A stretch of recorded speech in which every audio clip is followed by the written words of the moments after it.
What's going on, everybody? Welcome to the Wreck Nation. Guys, listen, we are trudging through our list of videos to get through, and next one up to bat is the Taffy 3. This video is actually called Yamato vs. Taffy 3, the Battle of Samar.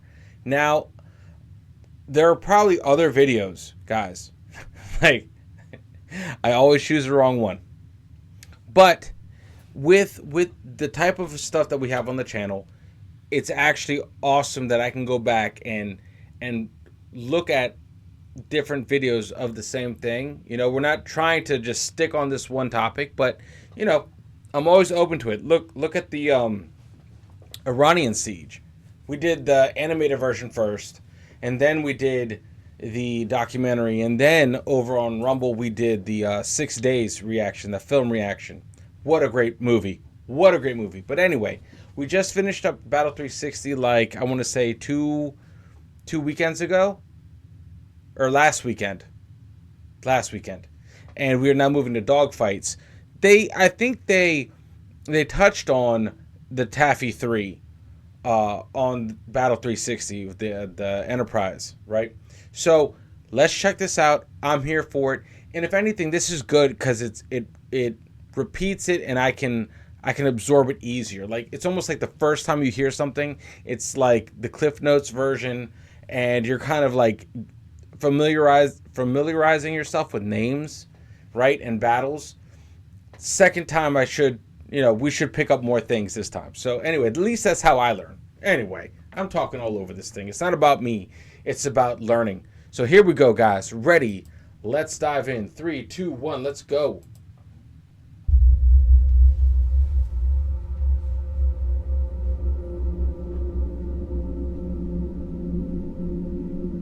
Wow.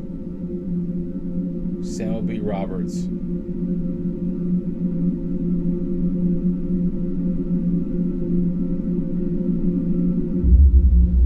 Man.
The Battle of Samar was the centermost action during the Battle of Leyte Gulf and one of the largest naval battles in history.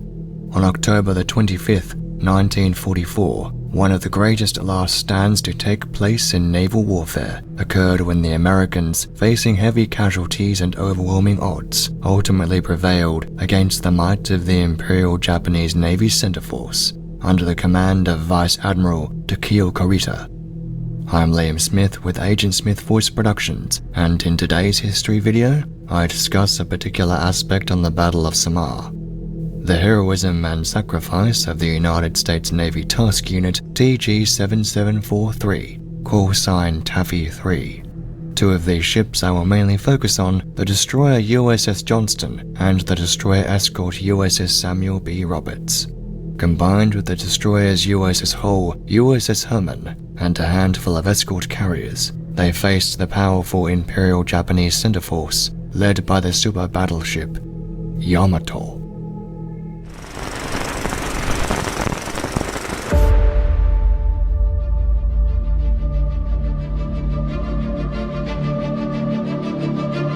Let's go, man.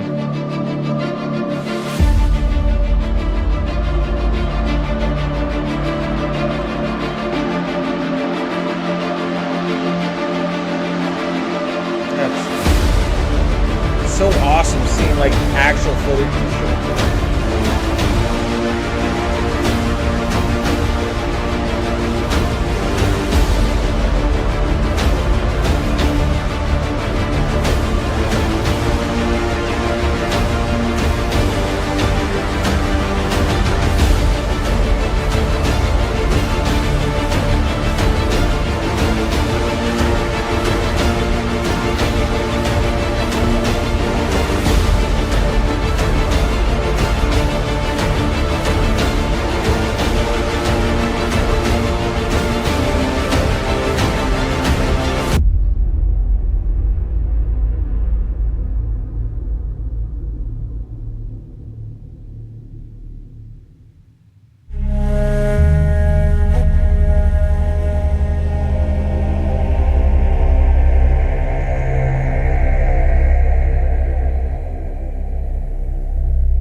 The commander of the United States Third Fleet, William Bull Halsey, believed that the Japanese center force was no longer a threat after the Battle of the Serbian Sea.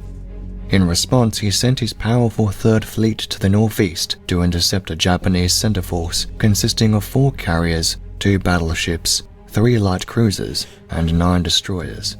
Got it. This is okay. I vaguely I remember this.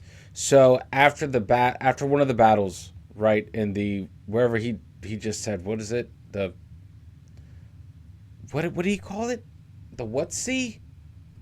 For Third Fleet to the northeast to intercept a Japanese center force consisting of 4 carriers. Hold on. I feel like I missed it, but look. So he thought they were wiped out, and he got the decoy, right? The 4 fleets, which were essentially running on E. They were not really a major player because they didn't have that many planes at the time, but he essentially took the Enterprise and that, I feel like that group, and went to go take out the bait, which was the aircraft carriers. Okay. Thus leaving this Taffy 3 without air support. And so that's right. That's kind of where we're at right here. I feel like, if I'm remembering like correctly. The commander of the United States Third Fleet, William Bull Halsey, believed that the Japanese center force was no longer a threat after the Battle of the Serbian Sea. In response, he sent his powerful Third Fleet to the northeast to intercept a Japanese center force consisting of 4 carriers, 2 battleships, 3 light cruisers, and 9 destroyers. However, this turned out to be a decoy fleet to lure the Americans away. The decision by Halsey to engage the decoy fleet had left the door open for Takeo Kurita to plan his next move. When he withdrew after the Battle of the Serbian Sea on October the 24th, the Americans had assumed that he was retreating for good. However, under the cover of darkness, the Japanese flotilla turned round and slipped through the San Bernardino Strait at 3 a.m., steaming southwards along the coast of Samar. This powerful fleet, consisting of 4 battleships, 6 heavy cruisers, 2 light cruisers, and 11 destroyers, would attack the hugely depleted force covering the US landings.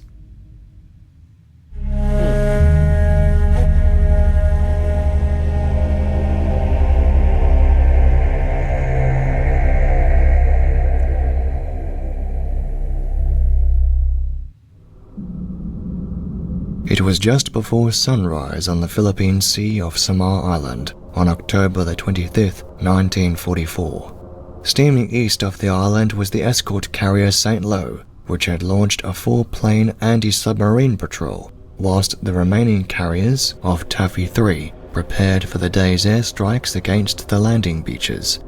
Then at 6:37, a Grumman TBF Avenger piloted by William C. Brooks sighted a number of ships of which he expected were Halsey's Third Fleet. However, these ships were not American. They were Japanese. Rear Admiral Clifton Sprague, who was in charge of Taffy 3, was astonished when he was notified by radio and asked for positive identification. Flying in for a closer look, Brooks reported back, "I can see pagoda masts. I see the biggest meatball flag on the biggest battleship I ever saw." God. This large rising sun flag was raised atop the super battleship Yamato. She and her sister ship Musashi were the largest and most powerful warships ever designed. Musashi was sunk from 17 bombs and 19 torpedoes during the Battle of the Serbian Sea the previous day, and she was the main focus of the aerial attack. Yamato, however, had been hit with 2 armor-piercing bombs by aircraft from USS Essex and took on 3,370 tons of water, but remained battle-worthy.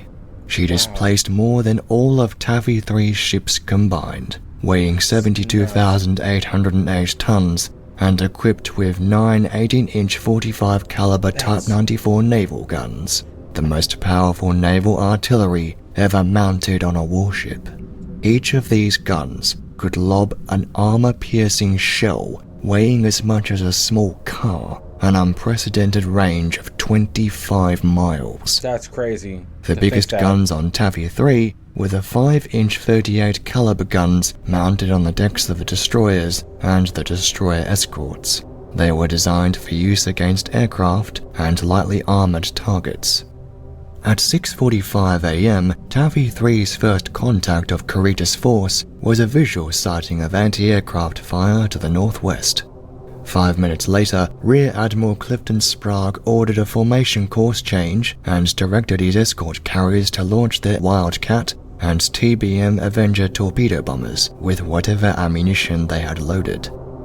Afterwards, the fleet would withdraw towards a rain squall to the east, hoping that bad visibility would reduce the accuracy of Japanese fire. Sprague issued the order for his destroyers to the rear of the formation to lay smoke, thus marking the retreating carriers. Taffy 2 to the southeast also launched their aircraft at Caritas Force. I didn't know they could lay smoke like that. I thought they like shot smoke, but looking at this, if this is like tactical, if this is how battleships back then laid smoke, genius. Because it would almost look like they're on fire, dude. But they're not. They're laying smoke. That's crazy. The Japanese, however, had caught the American aircraft unprepared, as many were armed with high explosives for land operations rather than armor-piercing bombs for ships. Shortly afterwards, at 7 a.m., Yamato's massive 6 forward-facing 18-inch guns erupted in simultaneous orange flashes of flame at the escort carrier USS White Plains.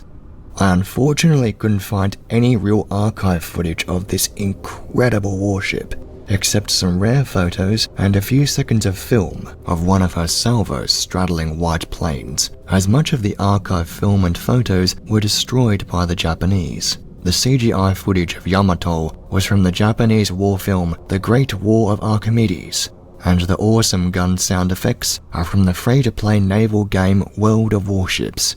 Just listen to this. That's crazy.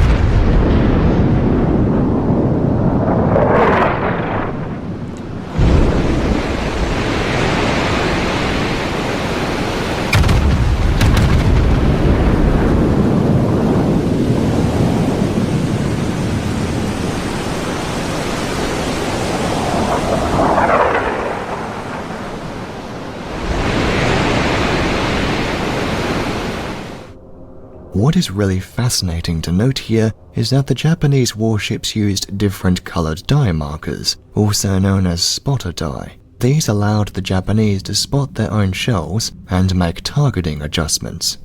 As Admiral Sprague noted, wicked salvos straddled the USS White Plains, and then colored geysers began to spout among all the other carriers in various shades of pink, green, red, yellow, and purple. The splashes had a kind of horrid beauty. Yamato was the only Japanese battleship that morning that could fire a simultaneous 6-shell salvo from her forward batteries. The other battleships involved were Nagato, Kongo, and Haruna. They had only 2-barrel main batteries instead of Yamato's 3-barrel per turret configuration. Yamato would fire 4 salvos at USS White Plains. Her second salvo, fired from a distance of 19.65 miles, goes down as arguably the longest shot in naval history. Wow. One of her shells exploded directly under the keel of the carrier, which caused her to lose power and receive significant structural damage. She would withdraw from the battle to head home for repairs, and would be in dry dock until the conclusion of World War II. Yamato, along with the battleship Kongo, turned their guns to the escort carrier USS Gambia Bay. She managed to outmaneuver everything the Japanese fired at her for about 30 minutes, as she was continuously changing course to confuse the enemy gunners. Then at 8:10 AM, the escort carrier received her first hit, which caused fires on the flight deck and in the hangars. Eventually, a salvo from Yamato's main battery struck the carrier's forward engine room, causing immense flooding, and ultimately sending her to the bottom. Wow.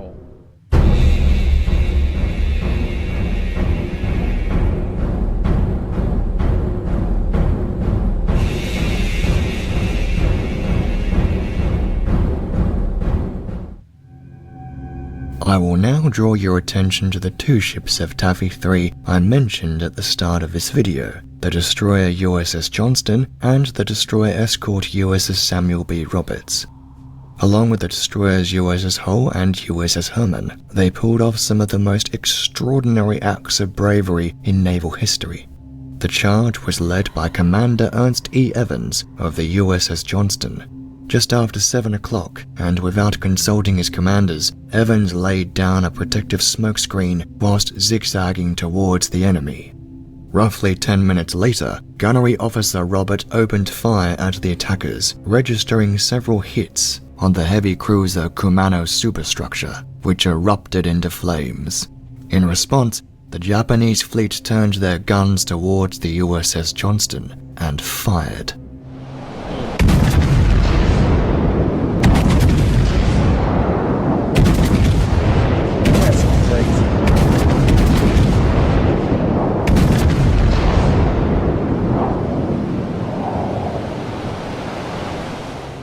Their massive shells caused huge fountains of water all around the destroyer, but she still kept on zigzagging and opened up with her 127mm guns, firing a phenomenal 200 rounds into Kumano.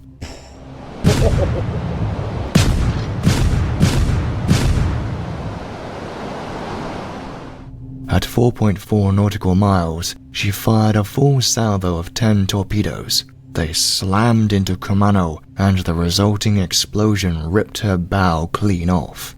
At 7:16, inspired by the daring charge of Johnston, Admiral Sprague issued Commander William Doe Thomas aboard Hull, who was in charge of the small destroyer screen, to initiate torpedo runs.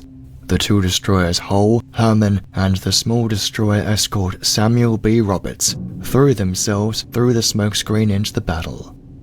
Shortly afterwards, the Japanese heavy cruiser Suzuya was soon assaulted by a barrage of air attacks from the escort carriers. She was struck with 2 air-to-ground bombs and badly damaged, pulling out of formation alongside the crippled Kumano. Suzuya would eventually sink at 1:22 p.m. from the air attack.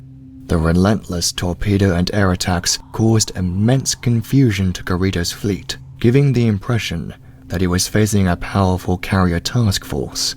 He stated major warships were separating all the time because of the destroyer torpedo attacks.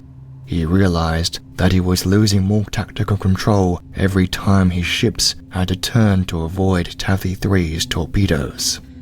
At 7:30 AM, and at close proximity with the enemy, the USS Johnston took a battering from Yamato's main battery shells, which passed through her deck and into her port side engine room, cutting her speed in half to 17 knots. and disrupting electrical power to aft gun mounts.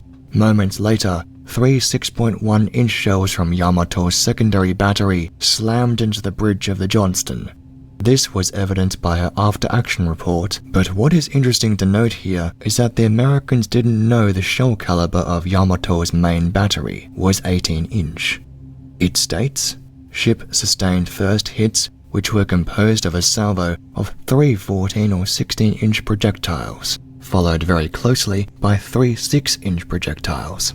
The Johnston was in a terrible state. She had been hit by the most powerful salvo in naval history. Man. I was able to find Japanese naval records of this encounter. A small note on this statement is that it incorrectly refers the Johnston as a cruiser.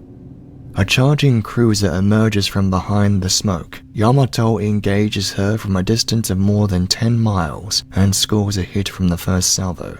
The target is seen burning before it is lost sight of. But miraculously, against all the odds, this tough little destroyer was still functioning, and finding sanctuary in a rain squall, the crew had precious time to repair the damage, restoring power to her 2 or 3 aft gun mounts. Her search radar was completely destroyed, but her fire control radar, although damaged, was soon restored to working order.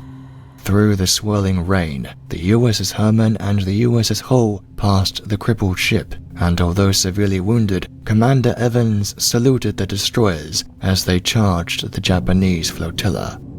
Eventually, at 9:45 a.m., the crippled Johnston would lay dead in the water, with Evans giving the order to abandon ship. She would sink 25 minutes later, with 186 of her crew. Evans escaped the ship, but was sadly never seen again.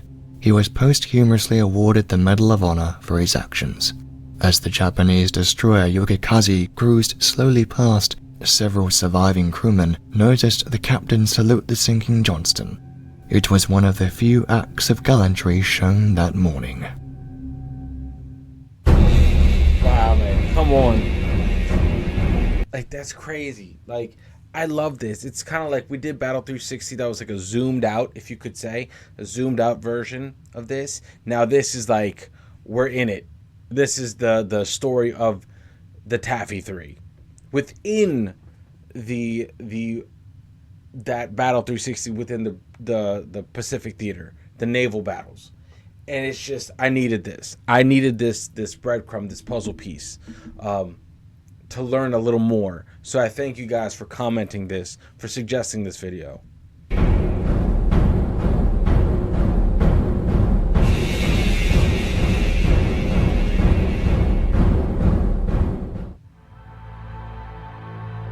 It was just before 8 a.m., and the destroyer escort USS Samuel B. Roberts was about to pull off a daring attack of her own. The little ship would be known as the destroyer escort that fought like a battleship.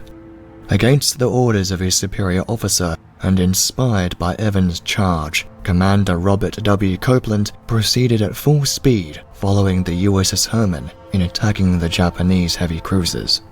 Under the cover of a smokescreen laid down by the destroyers, the Roberts was able to avoid detection from the Japanese warships.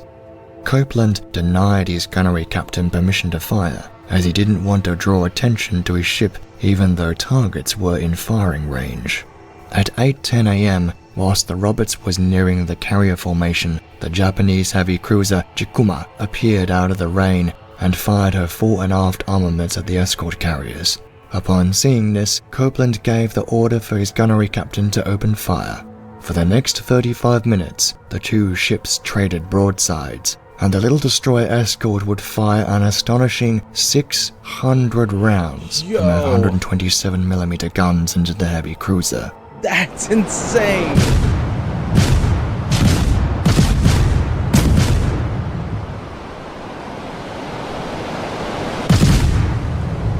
Must have been like hell on earth, dude, for that moment, that second.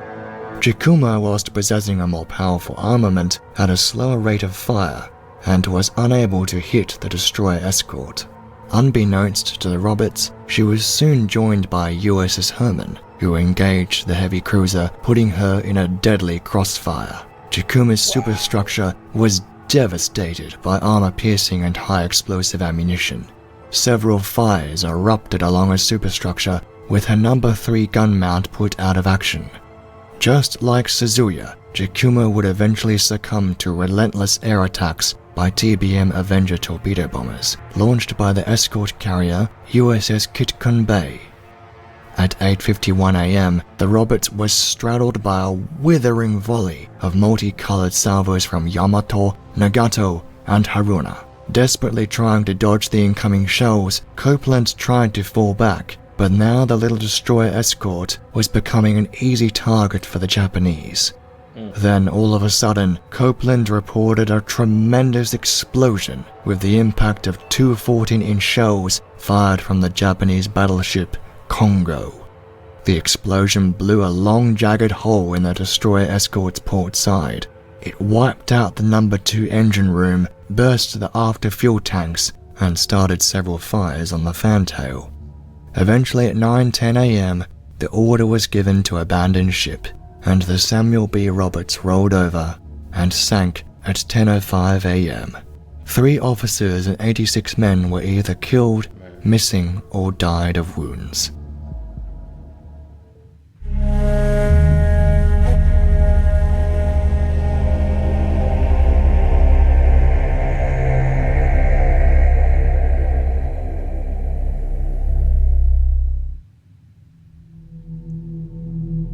Amidst all this destruction and carnage, the Yamato and the other ships which had engaged Task Force Taffy 3 were under constant harassment from strafing planes launched from the escort carriers.